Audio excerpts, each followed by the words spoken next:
We are back, and Rick, I don't know if you can get this, but the early show is preparing for the fashion show that it will have on its show, and we're going to talk about that. The fashion show will be telling us how to go from summer to fall, and you can do it just using basic clothes. But first... And their music, just so you know, their music might interrupt our segment here, so you know, that's why it's live, part of the reason why we wanted to point out live webcast that happens, you know. They're getting started.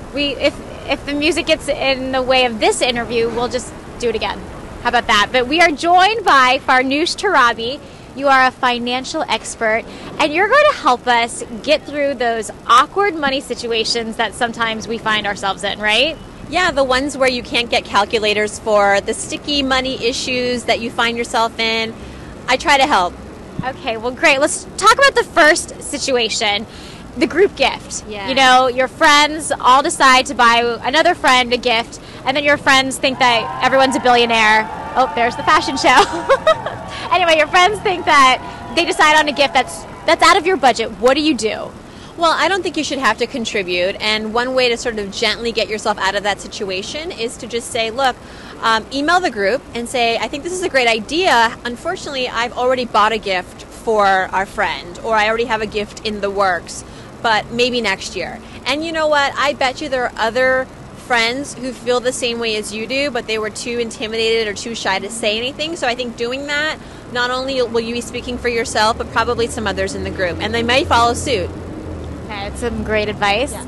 And here's a situation I always find myself in, the group dinner. You know, you go out with all of your friends, and, you know, maybe someone has steak and 5 bottles of wine, and someone else has salad. Yeah. So how do you split the bill? Well, I think that before even the bill comes, as soon as you sit down for the meal and you can anticipate that this is how the night's going to go, if these are your friends, you know usually how it's going to end up, ask the server for a separate check. Pull him or her aside quietly and ask for a separate check. Now, if you've got a nosy neighbor who wants to know why are you getting a separate check, you can say one of two things. Either be honest and say, look, I'm trying to budget this month, and it helps to have a receipt because then I know how much I've spent. That's fair. Who doesn't want to save? Or if you don't really want to say that, another technique that works often is saying, look, I might have to skip out early tonight, so I want to know how much I definitely owe you guys so I don't stiff you at the end of the night. They'll appreciate that. And of course, you don't have to leave early. It's just a way to, as a preemptive strike, to explain why you want the receipt and to not have to worry about settling the bill by splitting it when all you had was like water with lemon and a side salad. Yeah. So if you ask for that separate check, you have to tell people, though, you know, because they don't. Of course, yeah. And I think any of those two excuses works, and it doesn't make you look like a cheapskate or somebody who wants to be a buzzkill, but just somebody who's a little more conscious. And actually, if you use the second excuse, which is I may have to duck out early, I think that's quite respectful to say, I just want to know how much I owe before I leave, so I leave enough.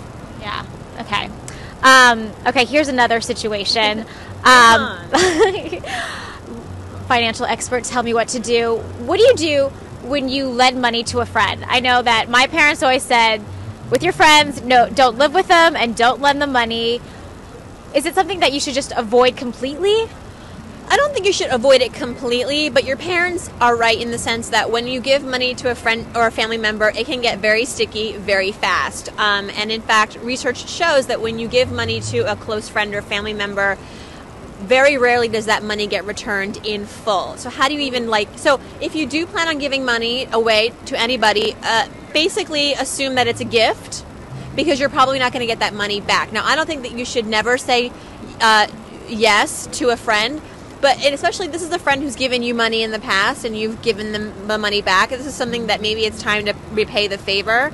But ask your friend why they need the money. If it's to, let's say, just get by for the month, maybe there are other ways you can help them without writing a check. Maybe you can, do potlucks together. Maybe you can babysit her kids for a couple of nights so she can save on that. Maybe she can, if she's going to an interview and needs a suit, maybe she can shop in your closet. There are a lot of ways to be friendly and giving without giving money. That's a great advice. What's another sticky situation?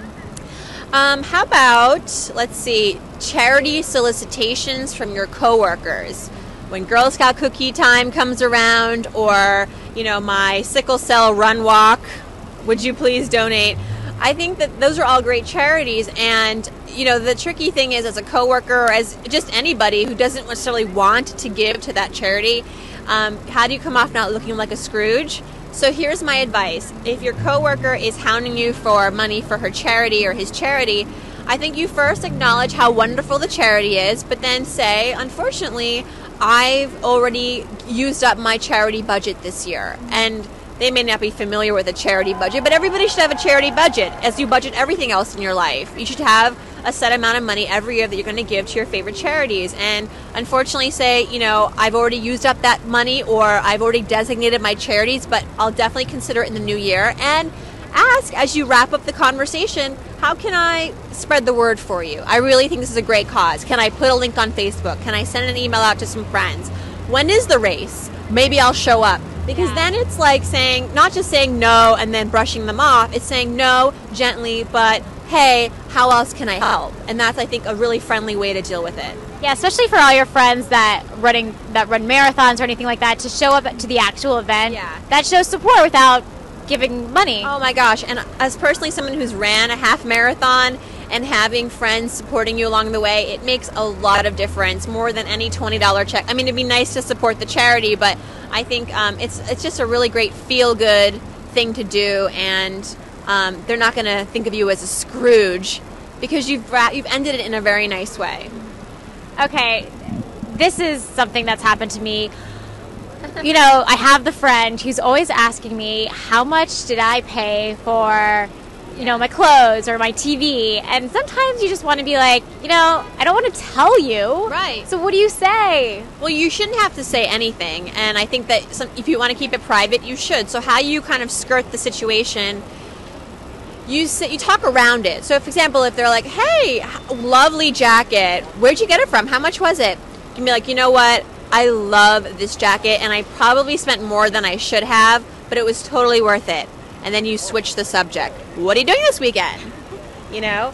If this person is an earthling, they'll recognize that you don't want to continue the conversation beyond that, and they should respect that. And if they really insist, just be like, I don't remember, or it was a gift, or, you know, I don't keep track of these things. Because, you know, if they really want to know, they can go on Google and look for it themselves. We live in a very transparent world. People know how much we paid for our homes, our cars, our jewelry, our haircuts. So if they're that desperate to find out, rest assured they will, but you don't have to be the messenger. Well, before you go, Bryce, who works for this show, has a Stickies money situation. Oh, no. Bryce, tell us what's going on with situation? Okay, I live with a bunch of guys, okay? Yeah. And none of them have jobs. And all they How do wanted... they pay rent? I don't want to get into that, but the problem is they owe me money for electricity bill, and all they do is sit around and play video games and crank the AC. So what is the best way to go about getting them to pay me the bills? Well, I think have you addressed this at all? Of course. I'm considering taking away all the equipment and, like, you know, limiting like a electricity curfew, as I like to call it. Ooh. To like, you know, like a lights off like at this time until you pay me the money. Wow. Yeah, it's a Putting your foot down. That is a very sticky situation, and unfortunately, because your name is on the bill, Right. you're the only one really technically accountable for it. So it's a lesson here in choosing the right roommates, and if this persists, you should look for a new place to live. Oh, already way Okay, ahead of everyone. because you can pin up your roommates against the wall and, you know, really put the gun to their head, but at the end of the day, thinking about doing that. you know, if are their names on the lease? No. Oh, well, hey, you could always threaten them with kicking them out, but Yeah. they're your friends, and I don't think it should ever get to that level. Just say maybe if you can add on an extra few dollars to your rent money this year, or they can contribute to the groceries, or they can help you with bartering is a really great way to kind of make up for money that you don't have. If there's something that you need a favor, get them to do it for you. If you need errands run, get them to do it for you. Have them save you time, maybe instead of money. But in the long run, I think it's a lesson here in choosing the right roommates, being clear on the terms, and they're probably doing a little bit of herding or like group think. You know, it's not just one roommate that's not paying; it's like three. They might, like, you know, team up. Yeah. And yeah, that's not good. That's not a healthy situation. So I think that they're planning this. yeah. Or what you could say is, I'm not going to pay it. No. Well, it came to a point Lights off. Lights off. It came to a point where they were gonna like Con Edison was gonna turn off the electricity until we paid it. So I had to front like $300 or something, and yeah. Unfortunately, that's the kind of What's situation. the way to like, you guys owe me money or else. Have you asked them outright for the money? Of course, And yeah. they just said, we don't have They're it. like, oh yeah, we'll get it to you. They just kind of postpone it. They. Well, it's different when you live with a bunch of roommates. I think in that situation, it's a bunch of guys. You got to be direct and be persistent and be a nag. Yeah. See, Because it's your money. It's not my personality. I'm such a nice you know guy. what? But think of it like this: they're taking advantage of you. They are. They're not being friends. So you need to retaliate, and not to say to play at their level, but honestly, you have bills to address, and it may not get you anywhere still, but maybe they just haven't really understood the severity of the situation, and what you could say is, if the guys who don't pay, maybe you talk to the landlord, or you just say, well, I have to find new roommates. Yeah. I may have to threaten them with that. This isn't working out. You're not paying the bills. I have to find new roommates. And because you're the lease owner, you have the authority to kick them out. Nice. So bring that up over the next couple of round of beers you have with them and see what they say. Exactly. Be like, you know what, guys? I'm giving you 30 days. Yeah. I'm putting an ad on Craigslist. And if you cannot pay the bills, then I would suggest finding a new place to live. Your mom and dad's basement is looking great these days. I think that's a serious threat, and that's I think a position you should take. All right. That's my honest advice. Thanks, Farnoosh. Good advice. We'll get to it eventually. It's not always easy to give overarching umbrella advice when it comes to these sticky situations. So with him, it was sort of like, okay, well, have you talked to your roommates? Oh, you're the only one on the lease. Well, here's your in. So, call me.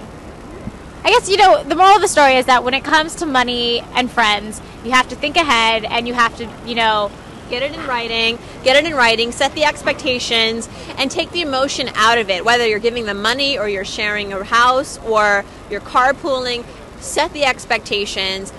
It's all to help everybody. It's not just to help you. It's, if his friends knew that the consequences would have been, having to leave the apartment because they're not paying utilities, maybe they would have thought twice about ditching him with the bill.